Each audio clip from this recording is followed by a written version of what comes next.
Shana, welcome everyone to the Noohra Foundation's presentation of the Aramaic School of Light.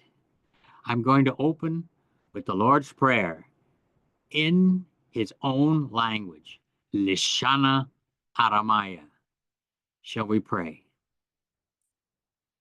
Avon the Washamaya Nithkadeshishmach. Tete Malkutha Nehwe Seviana Kekana the Shmeya Appar Howlan Lach Masunkan and Yaumana Washwoklan Howbane A Canadap Anan Schwacken Lahayoin La Talensiona Ella Passan Minbisha Mithol Ilahi Malkutha Haila Tishbochta العالم عالمين.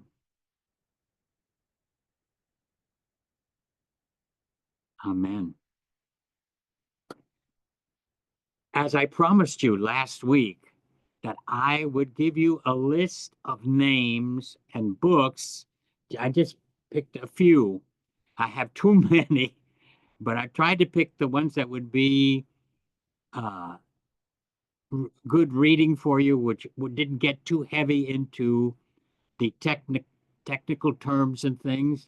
And I said I would do that at the beginning of our meeting. So I'm going to do that right now.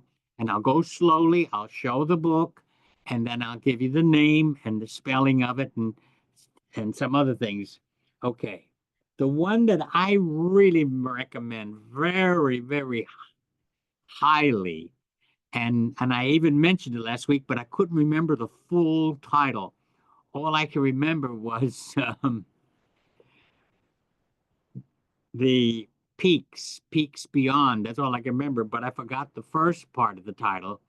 It's Brief Peaks Beyond. This is it.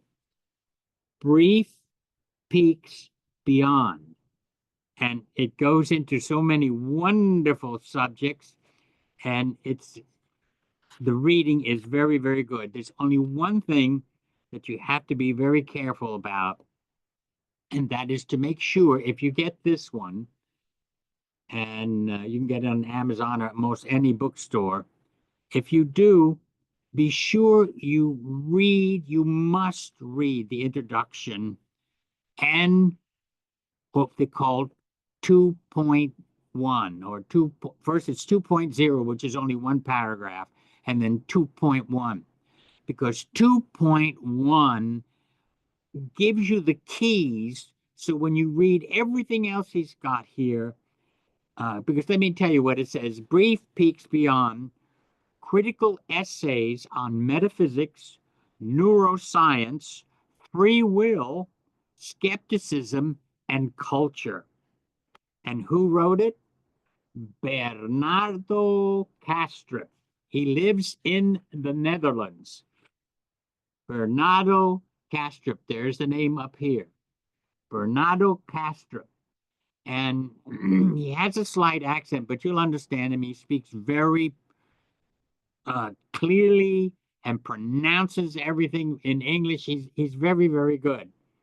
And you can, if you want to see him, that is, when you see his on the computer on your online, if you go to YouTube Bernardo Kastrup, you'll get 4 or 5 minutes of different subjects on his videos that he have there, which is absolutely wonderful. He goes into death.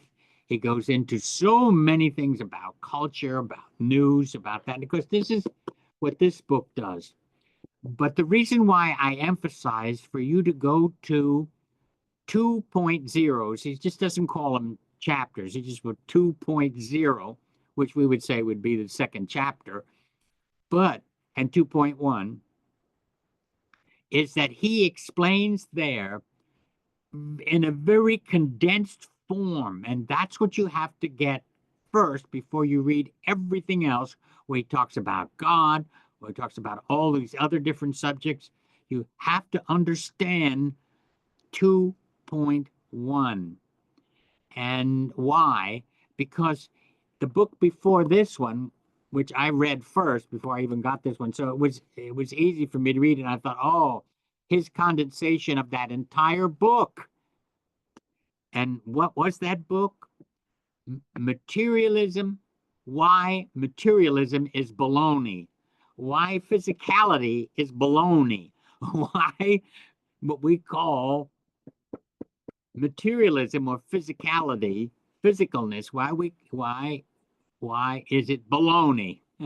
That's the name of the title of his book. Why materialism is baloney. So what he did in this book is that explains it. And I read the whole book on that. And it's good, but some parts get really technical, and it's usually you'll slow down your reading. Whereas if you read 2.1 in this book, he takes that entire book about why materialism is baloney and gives you the condensation of it that explains everything that you would about the invisible world, about no time and space. All of that is all in that one. And then you can go into any of the other subjects he has in here, which are absolutely, absolutely wonderful. And about that you wonder, because sometimes we get caught up with in the physical world. Is there another world? Is there's this, all that? And here's some of the topics on it. One, of course, is the introduction.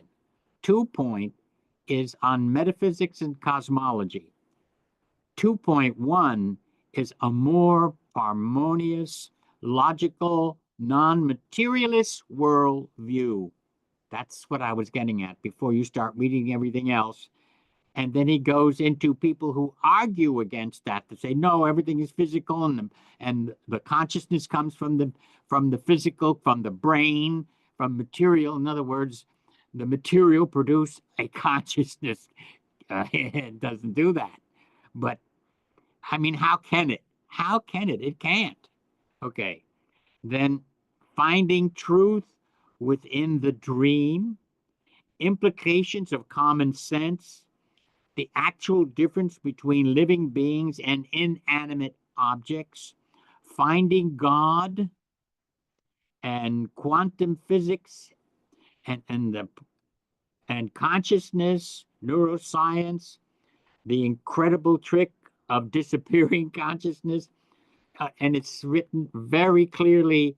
You won't have much trouble with this book at all. His other book I might recommend is More Than Allegory, on religious myth, truth, and belief. This is really good. Really wonderful. Also by Bernardo Castro.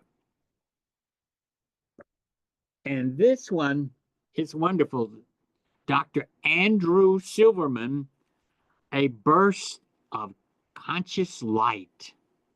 A burst of conscious light.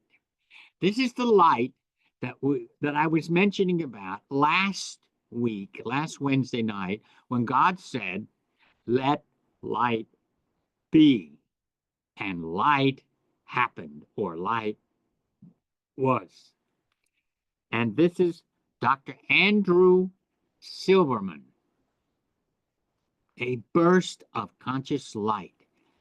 And it refers to the near-death experiences, the Shroud of Turin, and the limitless potential of humanity. This is a wonderful book, not difficult reading. It's very, very good. I would recommend that. Then those of you who wanted to get into consciousness, and this will be the last book I'm going to mention, and this is Dr. Anthony Nader. Consciousness is all there is. Okay? You asked me about some of this stuff that I've been saying stuff.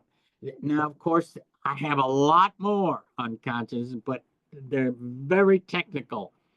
And I've been working with this since the 1980s on consciousness, when they were really going into it very strongly. And so those are the ones I would recommend. Okay. Or the one I did mention, the one called Punk Science, Punk Science,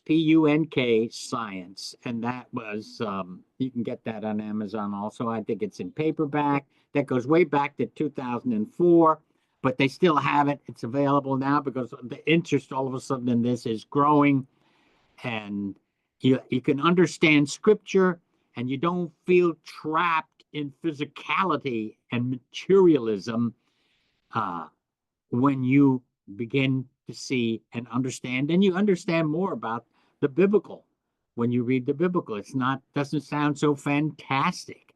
It because it's a part of our living. Okay. All right. That's all I wanted to get into. I promised you I would do that. Also, those of you who asked questions that I didn't get to, there was about two more or three more left that I couldn't get to, and I didn't have time to retrieve them. I have to go in and retrieve them, and I didn't get a chance to do that. If you remember what your questions were, put it in the Q&A, and I will get to it tonight. All right? So let's continue now with where is my scripture? I buried all this stuff under books. I buried the Bible too. All right.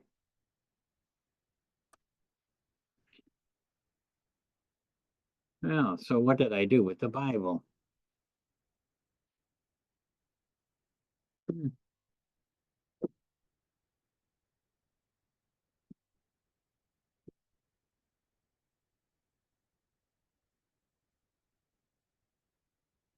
Well, let me go grab a Bible from heaven. Oh, here it is.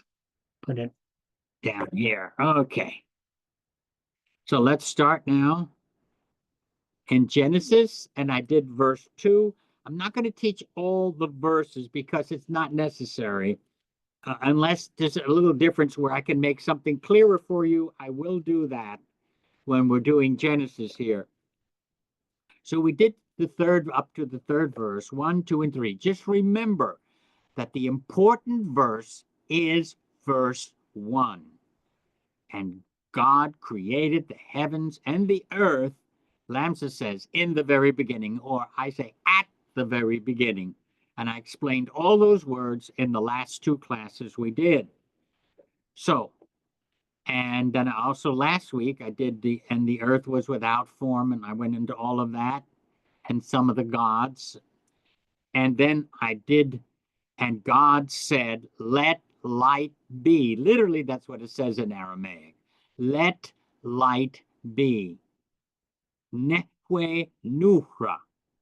Let light be. And this word, and God said, I can also translate it as, and God commanded, because it's very strong. You can use this word amar in Aramaic as also command.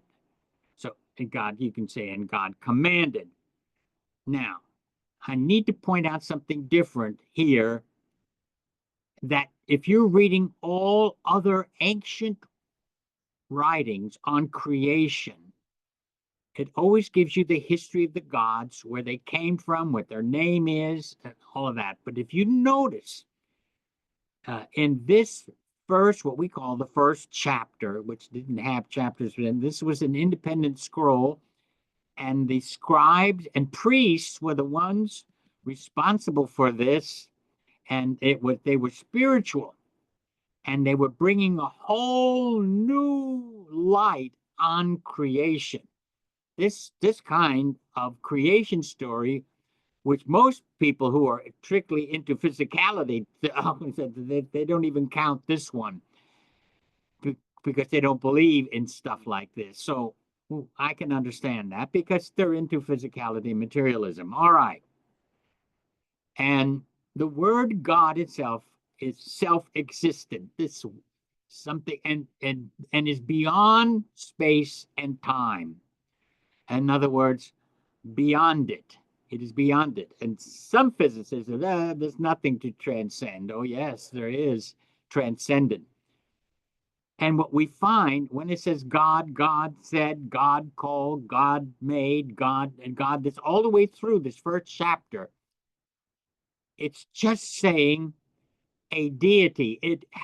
The God has no name. Elohim is not a name. Allah is not a name. Hmm? And that's and the God is not named, the origin of the God not there. Nothing of the other old stories of creation, none of that is in this story here. It's just God, the existent one, self-existent, universal one that, and it's a mystery. God is a mystery, and I got news for you. You are a mystery too. I am a mystery. The whole world is a mystery because I know science, what science does is explains to you, and I love this because this is what Bernardo says all the time. He says, science does not tell you what reality is, what physicality is. It tells you what physicality does. That's something very interesting. What is physicality? That is the mystery. That is the mystery. We name these things that we're discovering and seeing. We call them protons and atoms and all these other different names. We name them, but then we explain their behavior and what happens. The same thing with us when we explain about our body. But what is the real reality is a mystery, and we live a mystery. Absolutely, we live it all the time. And the term God, because of people thinking of a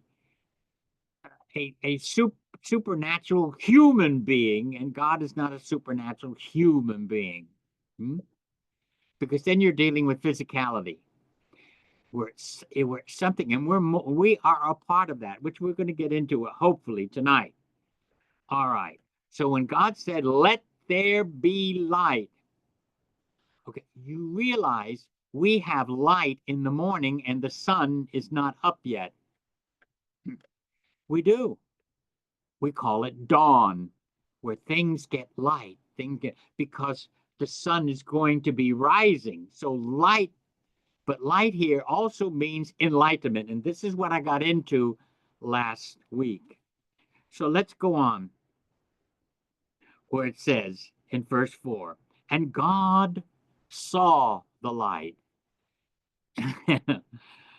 If God said, let there be light, he doesn't have to say, and God saw the light. This is told in human terms. You got to realize that. This is told in human metaphors and terms. Oh, and God said, let there be light. So now God, oh, I see the light. No, this is, you got to realize it's to make it easy for us to understand. So God saw the light. That's how I would translate it instead of saying and all the time, which they do in Aramaic and in Hebrew.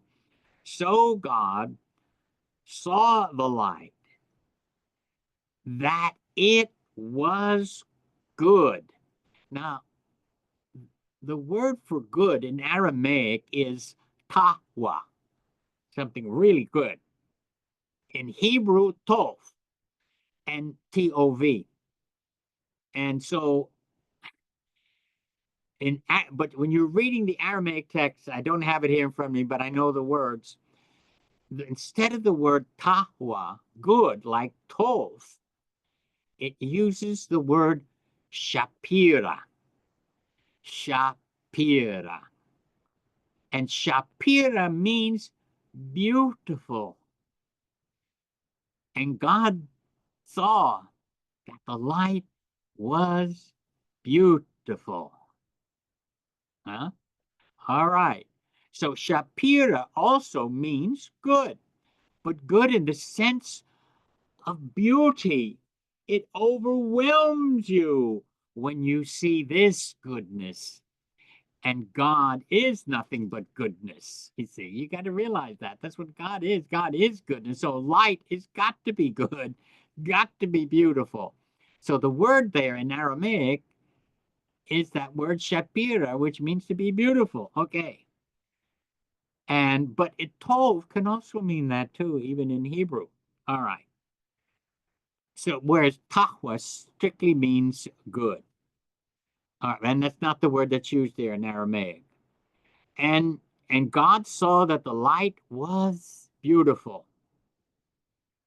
And I can also say now God separated the light from the darkness. And I can also use another word. I can say now God differentiated the light from the darkness and said, and called the light. This is how he's differentiating it. He's calling it the light day, and the darkness he called night. And there was evening, and there was morning, first day. Okay, I have to explain this here. This expression that followed after naming the light as day and naming the darkness as night, and that's part of the differentiation, the separation. And it's the last phrase in verse 5 that needs to be clarified. And there was evening, and there was morning the first day. Now, where's the sun, moon, and the stars? In other words, if you're looking at night, it was just totally black. No stars, no moon, no sun. That's not until the fourth day. And yet it says here, this phrase is saying, and there was evening, and there was morning, first day. Okay. This is, he's using evening, the writer, the priest writer would describe probably, and he's using this, it's a metaphorical phrase. He's saying, because time is involved now, because we're dealing with light and darkness and we're dealing with space. And so we're dealing with that. And so now it says, and it was evening and it was morning. He's using it as an expression. It's a metaphorical expression. There was no evening. There was no morning.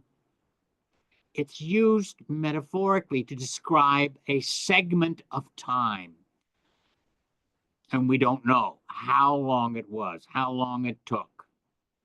It's not described. It's using it poetically. It's using it poetically.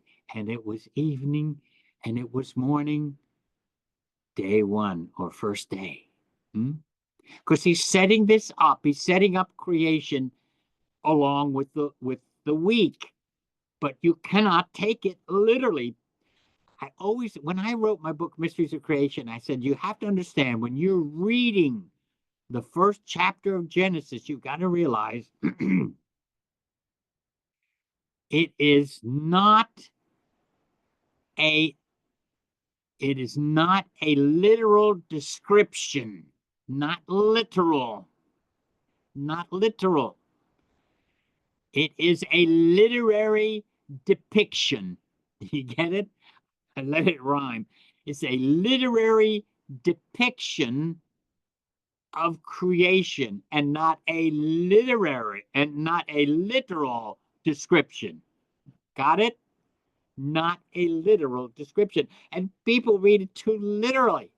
This is like when I was on that plane and I was going up from San Antonio to Chicago. And no, I was coming back from Chicago, going back to San Antonio, and I was lecturing there in Chicago. And the man sitting next to me, that we had an empty middle seat there on the plane flying back. And he was an astrophysicist. And, he says, I don't believe in God, because he found out I was a minister and all that. He saw the books I had and everything I was reading. And he said, I don't believe in God. And I said, well, you know, that's up to him. Well, what, Dr. Errico, don't you want to convert him? No, I didn't. It's up to him. And I said to him, I mean, why would I be bothered by that? I wasn't bothered by that, you know. I wouldn't jump down his throat, say, "Oh, let me explain to you." No, you know what I did to him? I said, "You're an astrophysicist, and when you study all the heavens and everything, and all the mysteries that you keep getting into as you go deeper and deeper as a physicist," I said, "How does it make you feel? How does it make you feel?" And then he started giving me all this scientific jargon, all this talk, and explaining this, explaining that. I said, "You didn't answer my question." And he says, "It blows my mind." When I pinned him down, he says, "It blows my mind when I see the vastness, the depth." And of course, he got into quantum physics, but evidently he didn't go far enough into it. But nonetheless, and I said, then when he said, "It blows my mind," that's when I said to him, now we're talking about God. Oh, he laughed. And I didn't discuss it anymore. I said, "Now we're talking about God." And then he started asking me other questions, and I got into the Bible and explained, like this, understanding the creation story here. It is not a literal description. It is a literary depiction. Okay? All right. So once you get that in your mind, relax with it and let people fight over it and do all that kind of things. And if they say, "Oh, I can't believe it," it's okay. You don't have to. God didn't say, "Hey, you must believe Genesis 1, chapter 1." And there's no scripture for that anywhere. And so evening and morning is a metaphorical phrase, poetic phrase. Okay, just to denote a sense of time, and we don't know what space of time there was there at all. I think I have that part of it in the commentary on Aramaic Light on Genesis. Okay, and now we go into God uh, created the firmament like a dome, and it's picturing it like a cathedral. It has a dome, an expanse. It has an expanse, a firmament, and that's holding the water above like the rain. And then there's the water that is below. Remember, we started with water and darkness. And what God did was just differentiate between the light and the darkness. In other words, what he's doing now is he is separating. And then, and notice when it goes on to God, and God made the firmament and divided the waters from the waters above and the waters below. Notice it said made. It doesn't use that Hebrew word bara, created. It didn't say created. It says made, like an artist makes something with material that's already there and puts it up there. Hmm?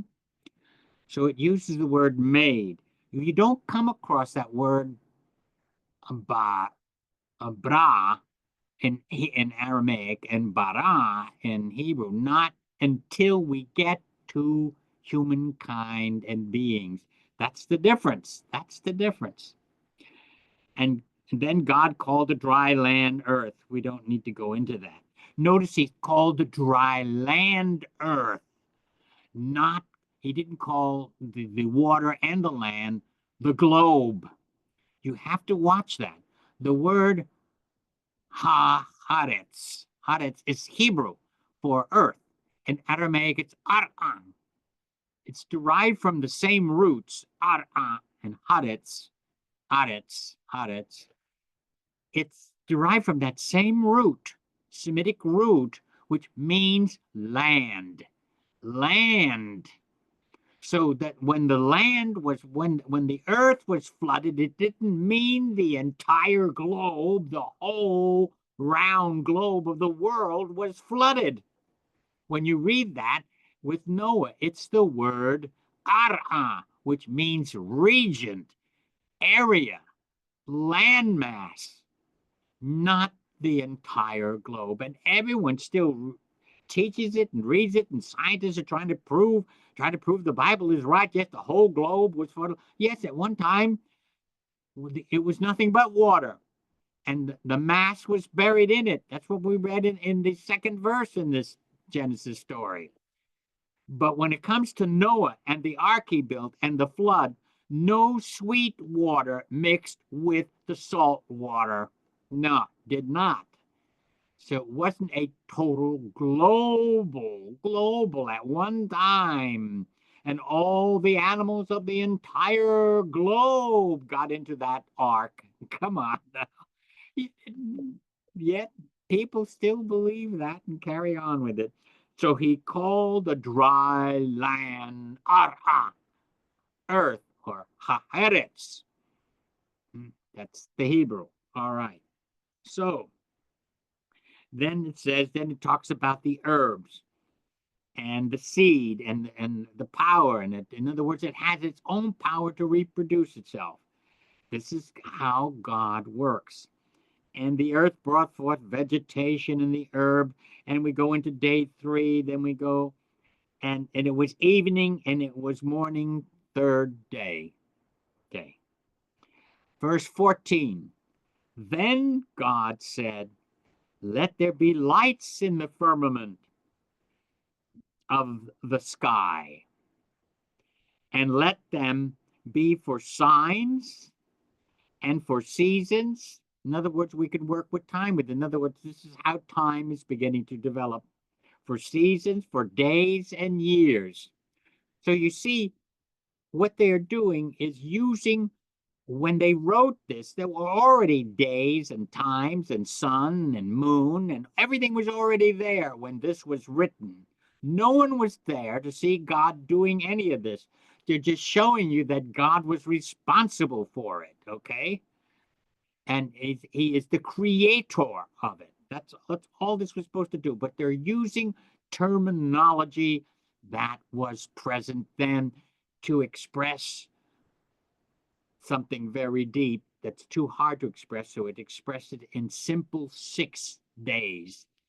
And the 7th day, and the Babylonian creation stories partly does the same thing. Only the 7th day wasn't a day of rest. They had a party. They threw a party. The gods threw a party when on the 7th day.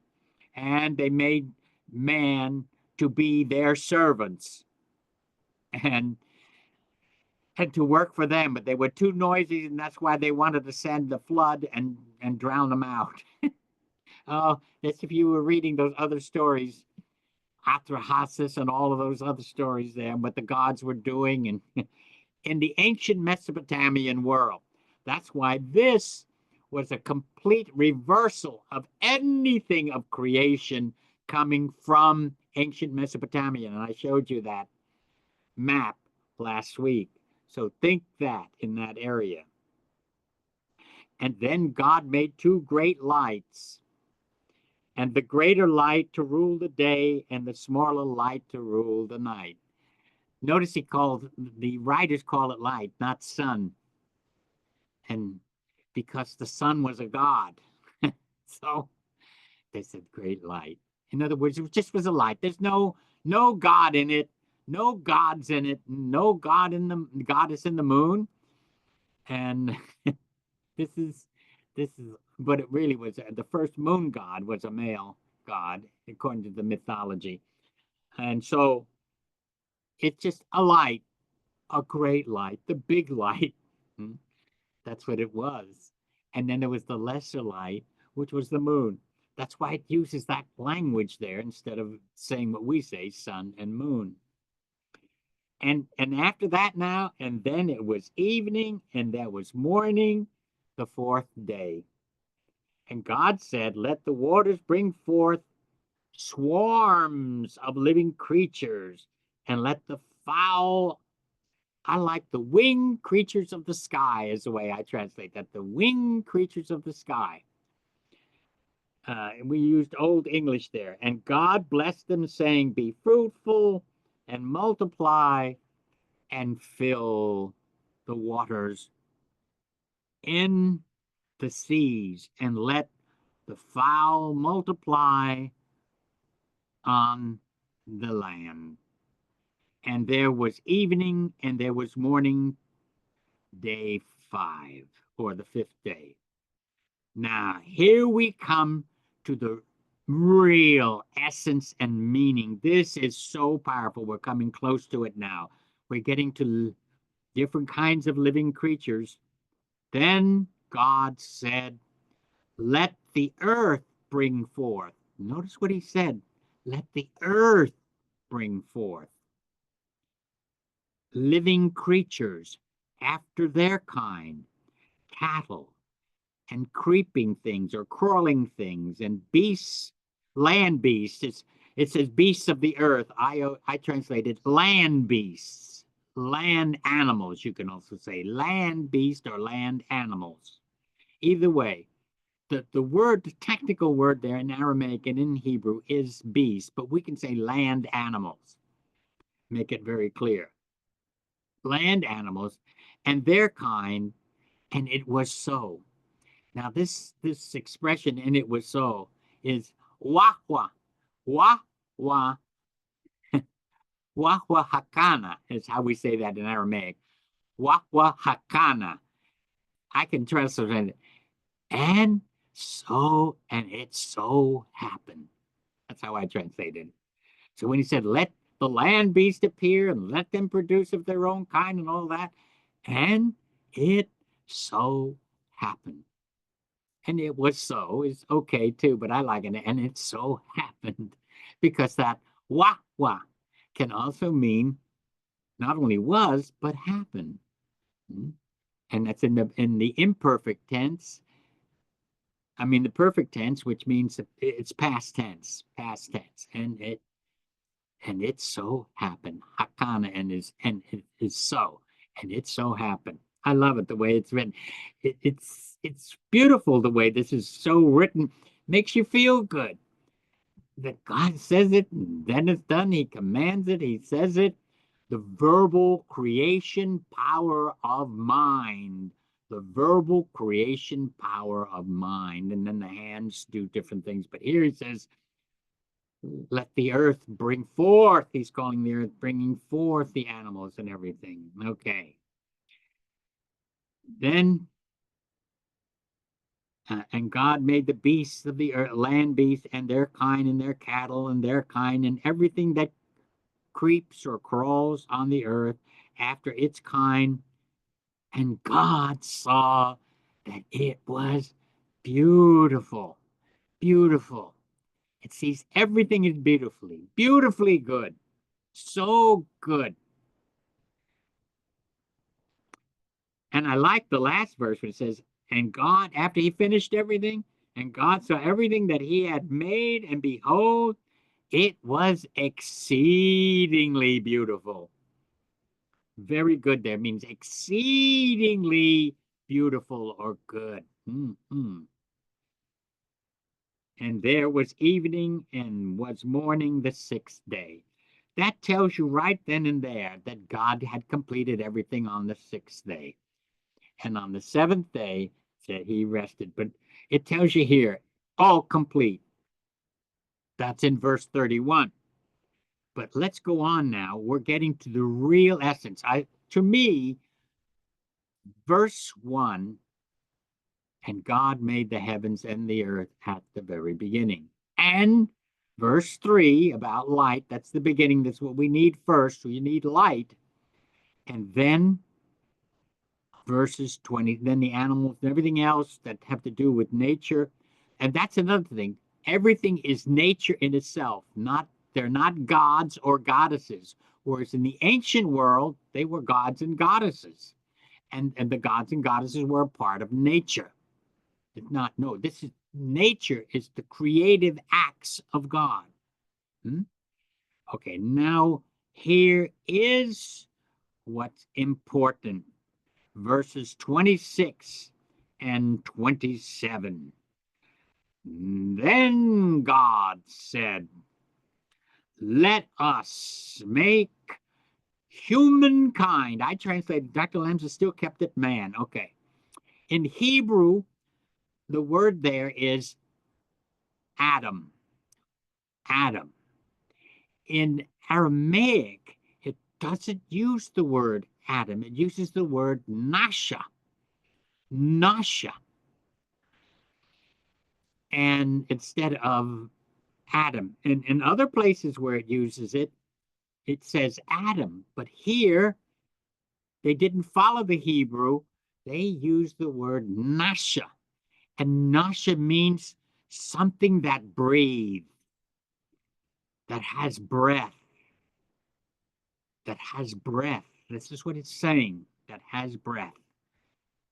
And that's the actual Aramaic word there, but the Hebrew's Adam, something earthy, very earthy, like dry land, but earthy. And it should be translated as humankind. It doesn't mean one man. This has nothing to do with the gender here. This word Adam here has nothing to do with gender.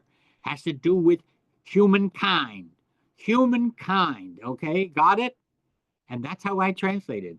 Or humanity. Either way, humankind, let us make humanity in our image, after our likeness. Okay. It doesn't mean we physically look like God. Now, let me explain this.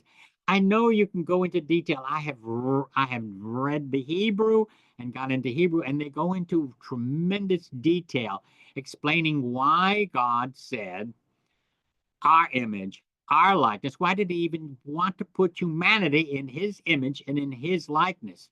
If you notice, the next verse says his image, his likeness, and not our image and our likeness. It says his image and his likeness. In Aramaic and in Hebrew, everything is masculine or feminine. And in Spanish even too, or Italian, I was just explaining this to someone on the phone today that called. I said, because they made a big Purdue over the word ruha, means feminine spirit, so that means God is a woman and God is spirit, because God is a woman spirit, because that word ruha, spirit, is is feminine. No. It's just like in if I've been speaking Spanish, if I'm going to say the word seat, silla, if I'm going to sit in a seat, silla, in Spanish, and then I'm going to use to explain. Oh, I'm sitting. I'm going to say I'm sitting on her, but I'm not sitting on a woman. I'm sitting on a chair, but it happens to be feminine in Spanish. But it doesn't mean I'm sitting on a woman. The same thing when it says God is spirit, doesn't mean God is a woman. And some people doing Aramaic are saying this. They're cuckoo. No way at all. Just like I'm sitting in a chair now, when I would say in a silla in Spanish, or when I want to say on it, I would have to use the feminine form of it, because it's feminine. But it's not sitting on a woman, I'm sitting on a chair. It's the same thing these people, they're going crazy. This woke stuff is getting into the Bible now, too. This is nuts.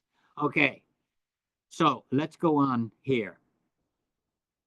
So God said, let us. Now, don't worry about us. It's just God speaking in a wonderful, some say majesty way. Some say, oh, because it recognized the Trinity. No, this has nothing to do with the Trinity at all. When this was written, there was no, the idea even of a Trinity wasn't even in existence. This is not there at all. He's speaking to others, to angels and other people there. And God is expressing a thought. Again, this is human metaphor in the making God like how we would do it. Hey, I would say to my family, let's go here, or let's do this certain thing. and then I do it for them.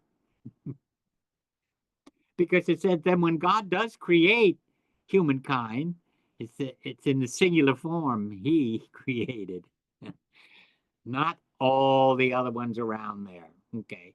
Because that's a little left over from the ancient stories where the gods formed a committee and got together and decided to make human beings. And then they even called a female goddess to come, and her name was Mommy.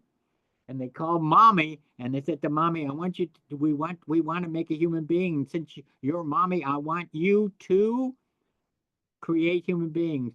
So there was a god that was going defunct. So they took the blood of that god and then took earth and mixed the blood of the god and the earth together. That's what Mommy did, and created human beings. That's in another story on creation. Imagine them having these kind of stories in those ancient days. Okay. And this is why the Bible, absolutely, all of that is gone completely. So here it just says, let us make. He's speaking to all the heavenly hosts and all that. And there's several explanations for it. It doesn't make any difference. It's just you have to understand it's the way they spoke and did this. It's like I would say to my wife, I said, come on, let's have a family now. My wife would say to me, let's have a family now. God is speaking in the sense you've got to get the meaning of it and not fall over backward because the word us is used. There were no other gods at all. It's just, this is how it is. Okay. Let us make man, humankind, in our image as our likeness, and let them have dominion over the fish of the sea.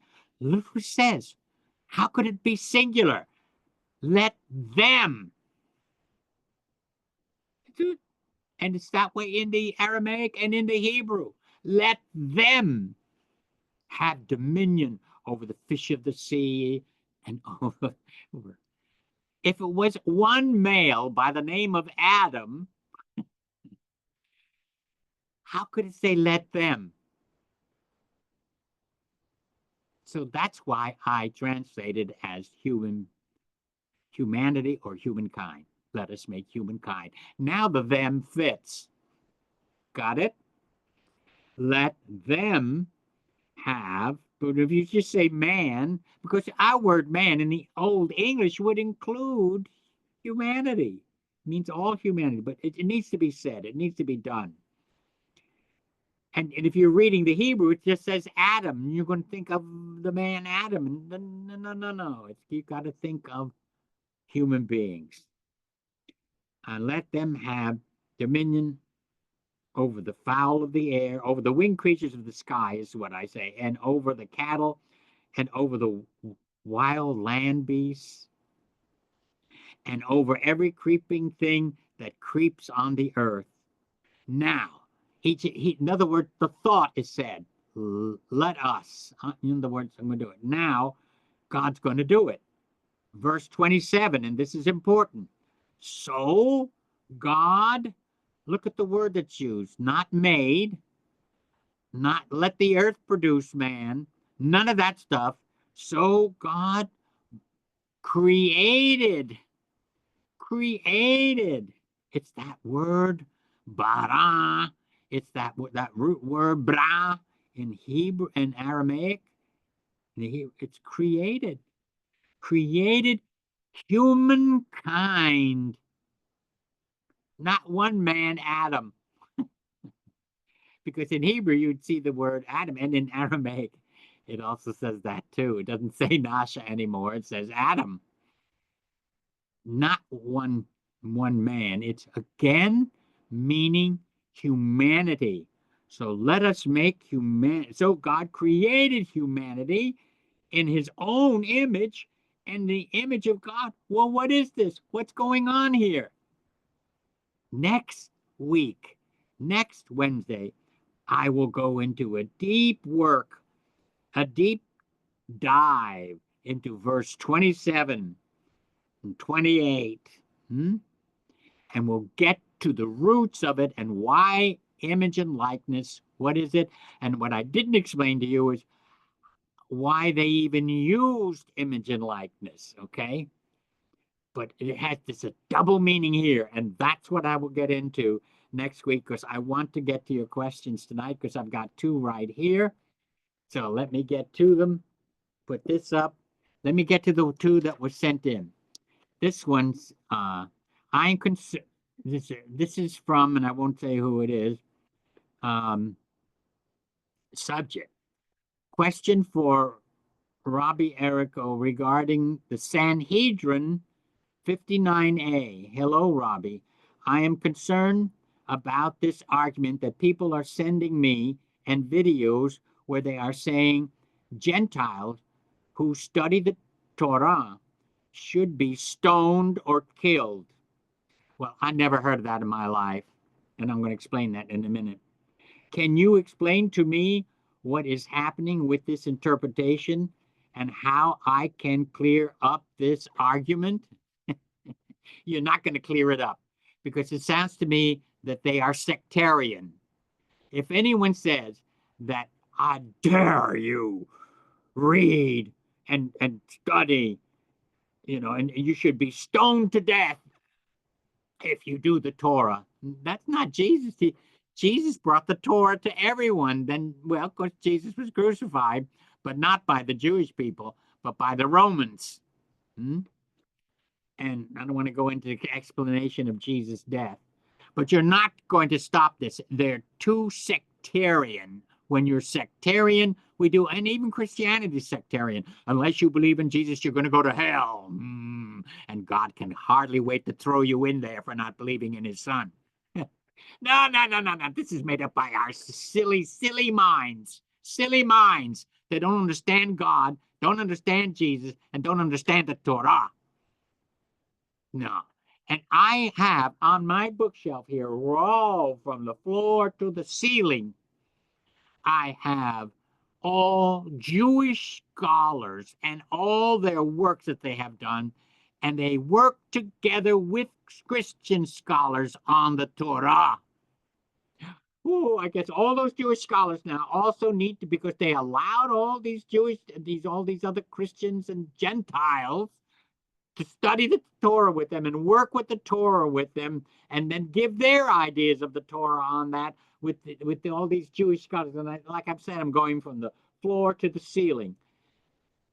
This is asinine. Whoever sent this and sending you and saying you can't convince them if they're sectarian. And I understand them wanting to guard the Torah, but kill and stone. Something's wrong up here. Something's wrong in here, in the heart. Worse than up here. It's in the heart. You can easily stone someone and kill them. Something's wrong with their heart. Something's wrong with their emotions. Something's wrong with their being. God said, let us make all humankind our image and likeness. Boy, I'm going to go into that heavy next week. All right. That's how I would answer it. In fact, I wouldn't even give it a word. I would just say, hey, look, I know God doesn't do that. You can believe that, and I wouldn't stone anyone or kill anyone if they got into the Torah, okay? Or the Torah, as we say in Hebrew, okay? Let it go. Let it go. Second question. Please explain these verses in 1 Peter chapter 5, verses 8 and 9. Verse 8 says, be vigilant and be cautious, because your adversary, the devil, as a roaring lion, walks about, seeking whom he may devour. That's verse 8. Verse 9 says, rise up after being vigilant and be cautious, because the devil's going about, like a roaring lion, seeking whom he may devour. Rise up, verse 9. Therefore, against him, rise up against him, as you are steadfast in the faith. In other words, stay faithful to the faith, knowing that your brothers who are in the world, this is First Peter chapter 5, verses 8 and 9, that your brothers who are in the world also suffer the same afflictions. Same thing. He was encouraging them. Thank you. All right, explain it. Okay. The adversary means those who what works against you, be it another person or your own self, your own ideas. I'm going to explain that in a minute. Because your adversary, the devil, which means evil, anything evil. The devil means anything evil. This is, and then he's going to use a metaphor here, because the adversary, the devil, that's, remember this word adversary here is akalkazar, I'm sorry, akalkaza, which means anything which is throwing you off course. That's the adversary, throwing you off course. The devil, evil.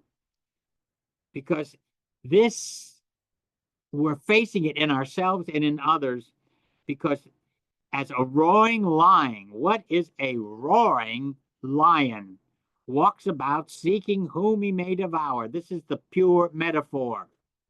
In other words, evil inclination is working in people, and then they can become adversarial.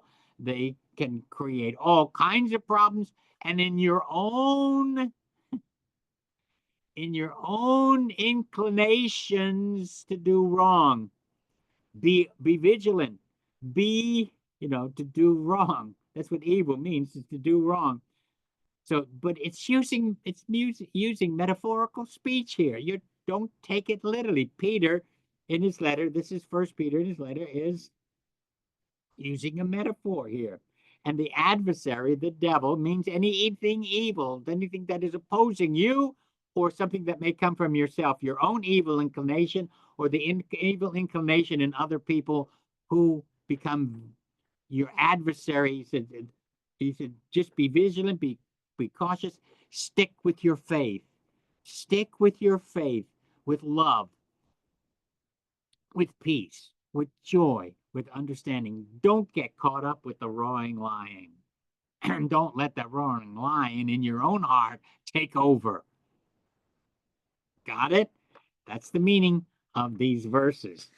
All right, now let me go to the verses that were sent in tonight, or the questions. All right. Dr. Errico, I have really enjoyed your presentations. Do you ever guest speak at churches around the country? If so, can you please send details about that?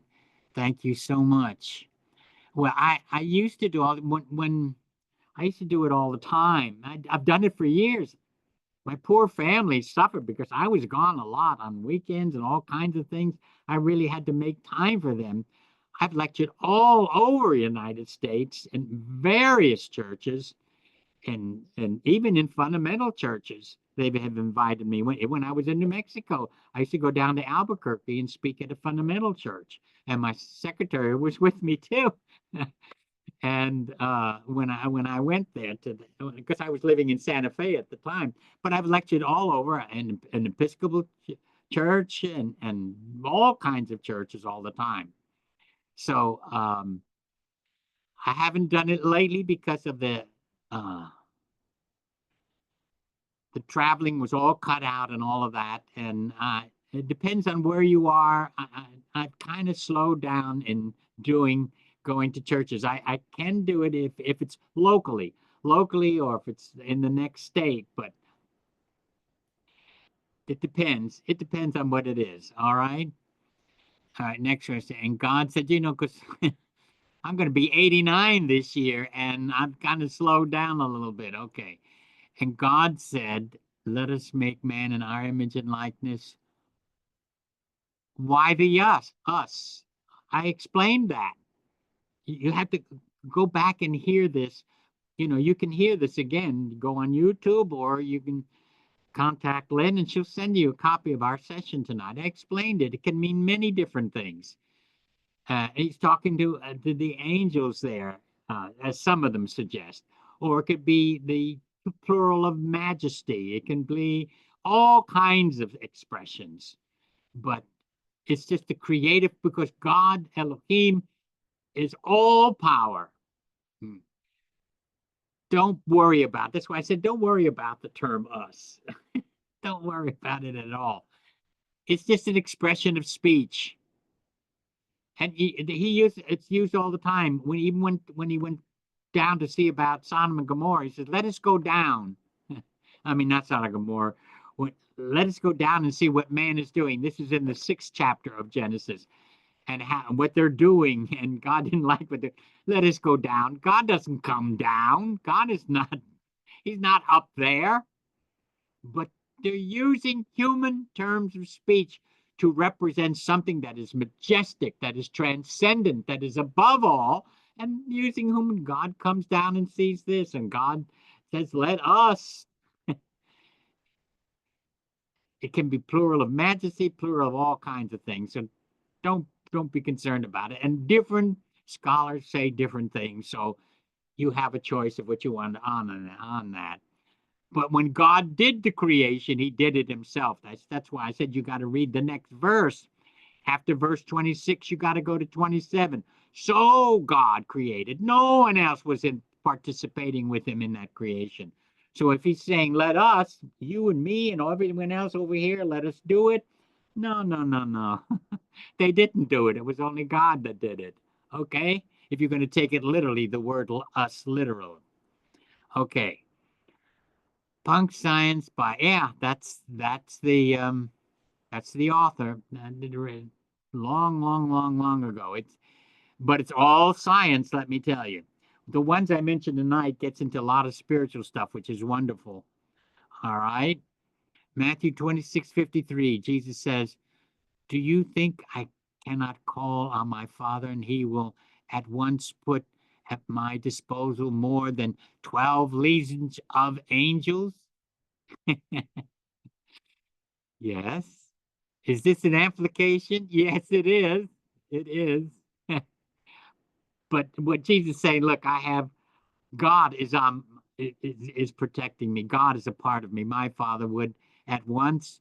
You don't need to cut someone's ear off or do anything like that or fight. God will be, and if I'm to endure this, I will endure it. That's an expression of speech. Don't take it literally. Okay?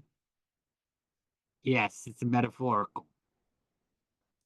Thank you for so much. I got on a bit late, didn't get my web link, so I grabbed one for the first week.